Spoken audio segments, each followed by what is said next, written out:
As the last planned expansion in Assassin's Creed Valhalla's Season Pass, the Siege of Paris feels like the series going out with more of a whisper than a shout. New and interesting activities are in short supply, while content that is functionally identical to the rest of the main game flows like wine.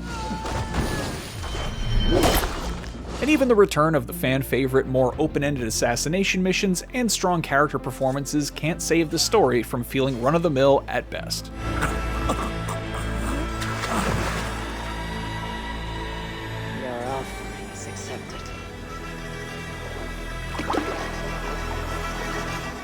As with the previous expansion, 2 new visitors to Ravensthorpe come with the intention to butter Eivor up and convince them to sail to a faraway land and solve their problems.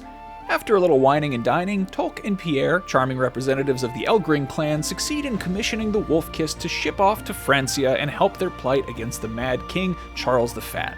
9th century France's visuals don't immediately shock in the same way that Ireland did in Wrath of the Druids. The rolling grassy hills and glassy rivers look almost identical to much of England from the base adventure.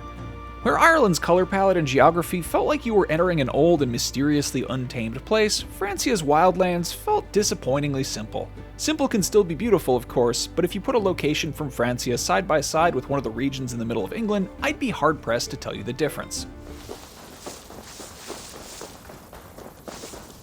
The general flow of quests and side activities in Siege of Paris was also disappointingly familiar.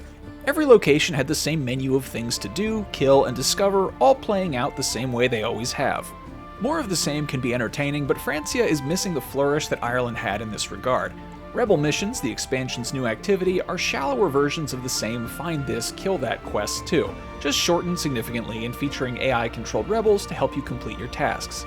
You can grind through these events pretty quickly to upgrade your rebels or purchase new armor and runes, but none of its rewards or compelling reasons to do so outside of compulsive box checking. The already solid combat of Valhalla has at least been given a little bit more life with the addition of a new weapon type, the scythe. They're great for mobs of enemies and single targets alike and can be surprisingly fun to whirl around the battlefield. Dueling against the new enemy type, the heavy cavalry, is less fun. These mounted Frankish knights absorb tons of damage, have massive reach, and are immune to many of the movement and displacement abilities you have that make combat so enjoyable in the first place. They provide a bit of new challenge at the cost of added frustration. You want me to join your side against these Franks? There is no side. There's only blood debt, and vengeance, and Helheim for those I split with my axe. The story itself isn't going to blow any minds by the end of its 10-hour runtime. The conflict between Norwegian Vikings colonizing a foreign land and the local tyrannical monarch using ruthless tactics to stop them is pretty similar to many of the other stories told in Valhalla so far. The interesting wrinkle of the Catholic Church being subverted by radical cultists is a subplot that is teased, but it goes unresolved by the end. Let us pray. That said, some excellent performances from key characters like King Charles and Count Odo really elevate the simple story of a plucky rebellion versus a powerful tyrant. What would you do? Charles's presence specifically fills every scene he's in with a profound cloud of tension that makes you feel very worried about anyone else sharing a space with him. He's the most memorable Assassin's Creed villain in many years. Devils, a scourge I am called to cleanse.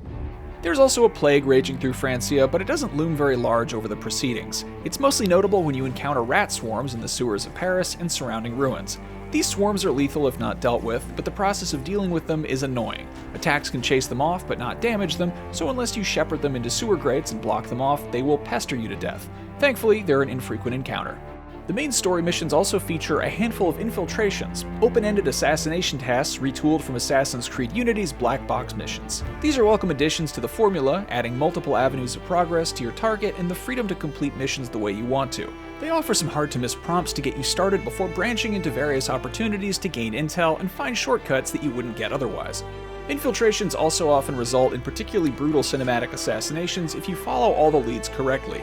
It's not quite Hitman levels of freedom, but the relative openness is a much-needed callback to the series' history.